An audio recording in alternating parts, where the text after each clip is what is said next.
go ahead and touch your hair. If you have ever had the moments where you thought, man, it would have been so nice to have 25 hours in a day.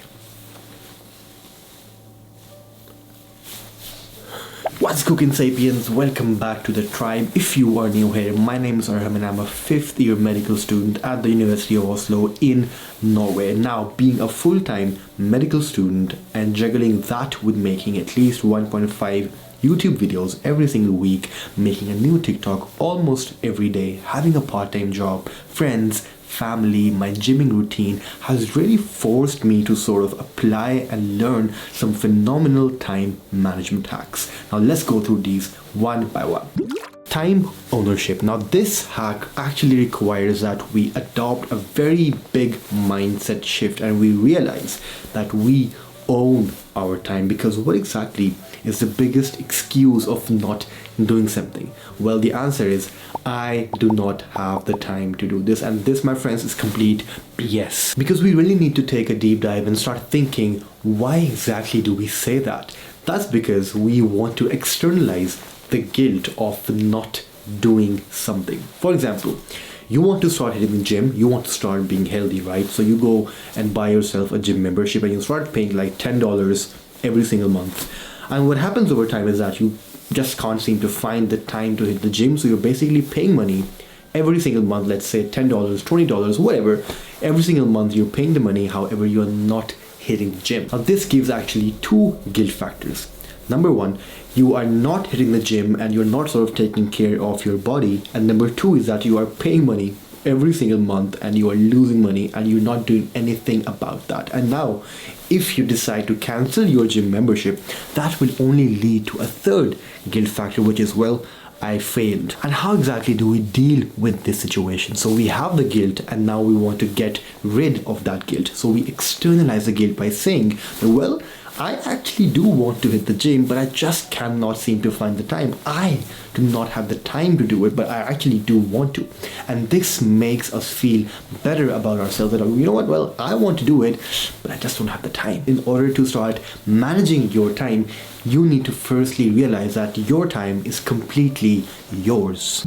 Hack number 2 is the Eisenhower matrix. Now, Eisenhower was the 34th US president, and he was also the army general during World War II for the US, and he had to take several important decisions every single day during the war, and hence he came up with a strategy called the Eisenhower matrix, or simply called the Eisenhower time management method. Now, I have actually made a complete video about this and the link will be somewhere over here, but the point being that it's a very simple 3-step process where you first of all make a list that you want to know about the task that you want to be accomplishing in a certain day, and then the task number 2 is actually to make 4 quadrants and then divide them in terms of urgency and importance, and then you place that very list or the tasks in that list into these different quadrants: urgent and important, urgent and not important, for example, right? So if a task is, let's say, urgent and important, that means you have to get that task done for that day, and it will basically be your big bang, that okay, if I can get this task done today, that I have basically accomplished the goal for today. And let's say if a task is urgent but not important, then maybe you can try to delegate that task to somebody else. For example, doing groceries, right? It's an urgent task, you have to do groceries today, but it's not important that you do the task. So your skills are not necessary to do that task. So how can you, so the question is, can I delegate this task to somebody else? For example, to my siblings or to my roommate. Can anybody else go do the groceries? Or maybe can I order the groceries on an app or something like that, right?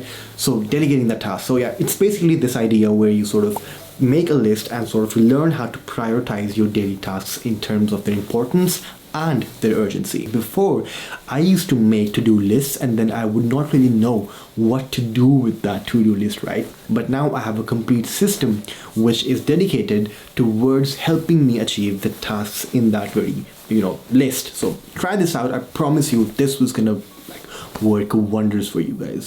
Strategy number 3 is actually the burner list, and this is an idea that I came across in the book called Make Time by Jay Knapp, an absolute banger. You have to read that. And the idea here is that on certain days we don't have room to do every single thing that we want to do, right? So we have to prioritize that one important task. So the burners list, the idea is sort of based on a kitchen stove, where you cook your food, your meals. So you have a stove, and then you have the front burner, you have the back burner, and then you have the kitchen sink with all the dirty dishes and stuff like that. So you take a piece of paper and you create 3 basically like quadrants or boxes. So, and then you fold that piece of paper into 2 columns. The left-sided column will be your front burner, like this is where you will be cooking the main dish, and then the other side of the paper would be the back burner or the back stove, and this will be the kitchen or the sink area where you'll be putting all the miscellaneous tasks. The next thing that we want to do is to write down the main and the most important task of the day on the front burner area. So for example, let's say I have to do a task which is script a video or make a video, for example. So once I have written the main task, make a video, then I need to write down all the to-dos or the things that I want to do in order to achieve that goal. So I want to make a video, and then how exactly can I make the video? Yes, I have to first of all sit down and think of a topic, right? Research. Secondly, I want to write the script. Third of all, I want to make changes, make the final changes to that script. Fourth of all, I need to decide the thumbnail, and then finally I need to sit down,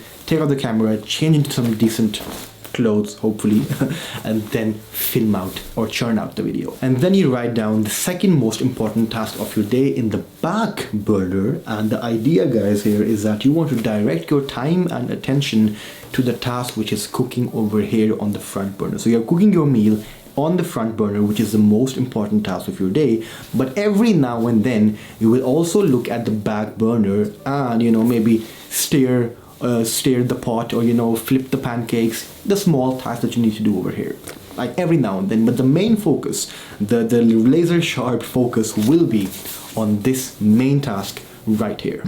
If you want to achieve 25 hours in a day, it is absolutely essential that we realize or try to understand how to tackle infinity pools, aka social media and mindless scrolling. But before we can learn how to tackle this, we need to understand, why do we do this? Why do we scroll mindlessly on social media? And the answer is actually quite simple.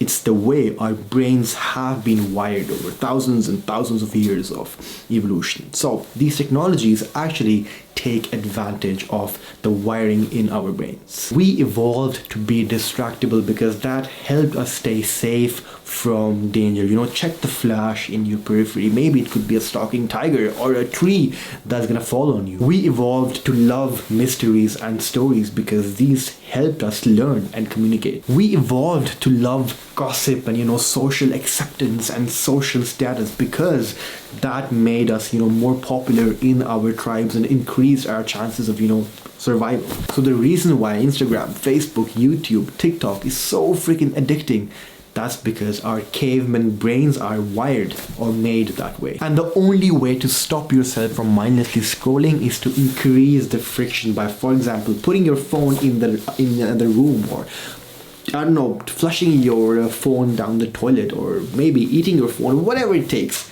You have to increase the friction between the thought of checking your phone and actually checking your phone. That is the only solution.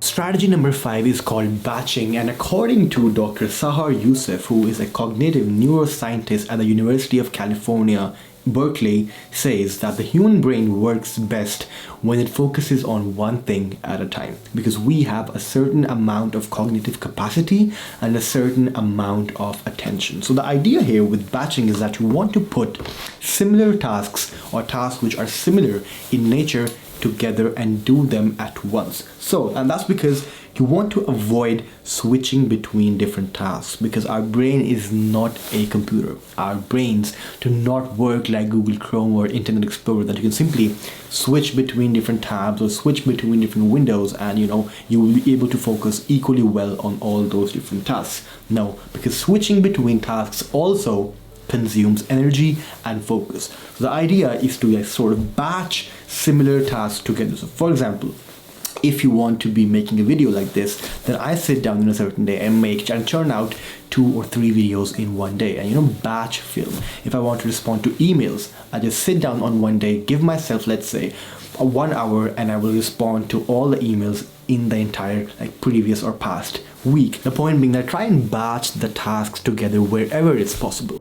Strategy number 6 is the Parkinson's law, and this is one of my personal favorites, and this is built on the idea that work expands to fill the time that we allocate to the task. How many times have you experienced that we have a certain deadline approaching and we have been, procrastinating for the past 3-4 weeks, thinking that, okay, you know what, I'll do this next week. I'll do this next week. I'll do this next week. And then the next week never comes. And then all of a sudden we find ourselves in this situation where the deadline is just in a few hours and we have to force ourselves or our bums to sit down and crack out all the work in just one night, stay up all night and do all that work. So the idea is that you want to create artificial deadlines for yourself. So if you want to study, then make sure you give yourself a deadline that, okay, I have to study. I have only till 4 p.m. After that, I cannot continue studying because I have to go and see my friends, or I have to go do this other thing. I have to go hit the gym, or I have to be with my family.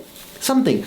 Create this artificial deadline that, okay, I have to be done by 4 p.m. Otherwise, the task will remain uncompleted. And this will help achieve you that mindset where you're able to battle procrastination like this. The next tool is the 80-20 principle, or the Pareto's law. So Vilfredo Pareto was an Italian economist, and in 1897 he made an observation, or he discovered that 80% of the land in England, or in every other country he subsequently studied, 80% of the land was owned by 20% of the population. So 20% of the richest people in the entire country were owning 80% of the land. And this exact principle can also be applied to almost every other aspect of life, that 80% of the results come from 20% of the input. So in order to save more time, you want to be focusing on 20% of the matter, the things or the tasks which will give you 80% of the results that you want, and this way you'll be able to save so much more time. The real question over here is that how exactly are you supposed to know if you are focusing on the right 20% of the stuff which will give you 80% of your results, or how to know that you're not focusing on that 80% but rather on the correct 20%. And the trick here is to understand that if you feel that you are engaged in tasks which make you or bring you closer to your overall purpose in life, then you are probably focusing on the right things, or things which are, or the tasks which are making you smile or keeping you happy. Even if you're not smiling or being happy, you still know deep inside that, okay, this is the thing that I need to be doing because this thing is bringing me closer to my overall, to the bigger picture, and a step closer towards my goal. Personally, how exactly do I apply this to medical school and my life? Well, I focus on 20% of the exam material or the curriculum which will give me 80% of the exam grade, because I know that, okay, well, 20% is this is the major crux of the entire course, and if I can really understand and learn this 20% of the material, then I've actually covered 80% of the exam questions. That mindset will help you achieve so much more free time in your life. The 2-minute rule is one of the best things that I've ever come across, because the problem is not the task that we want to achieve itself. The reason why we can't seem to do that task is because we have problems with getting started. It's just, sort of reaching that activation energy that is a problem, that initial friction which is stopping us from achieving our tasks. And that's where the 2-minute rule comes in super handy, because the idea here is that you just say to yourself, okay, you know what? I'm going to sit down and work on this task just for 2 minutes. If it's writing a video for the video script, I tell myself, okay, you know what, Arham, just sit down and script a video for the next 2 minutes, or just sit down and brainstorm for 2 minutes. This is handy because now you have overcome the friction of getting started. You have broken down the entire task, and just thinking that, okay, I'm not going to do the whole task, which seems like a mountain hill or a hill. You have broken down the task into something very, very small. Like, you know what, I'll just do this for the next 2 minutes, and after that I'll be done. Because the thing is that once you get started, you enter that momentum after those 2 focused minutes. And once you enter that momentum, nothing's gonna stop you. The last strategy is to just sit down and reflect on how your day has been at the end of the day. Sit down and think, okay, which tasks did I want to accomplish today and why was I not able to accomplish them? Because when you understand the why and you start identifying the factors which are, preventing you from achieving your goals, that is the first step towards actually tackling those problems. Because in order to improve, in order to get better at something, we first of all need to identify what we have to get better at. That's a wrap for today's Sapiens. Now, all the things that I talked about in this video can actually also reach a detrimental and dangerous level, and that's where we need to draw the line. And this is what we call toxic productivity. And in this video, I share my entire personal experience with this problem, and I'll see you guys on the other side. And before you leave, hit that subscribe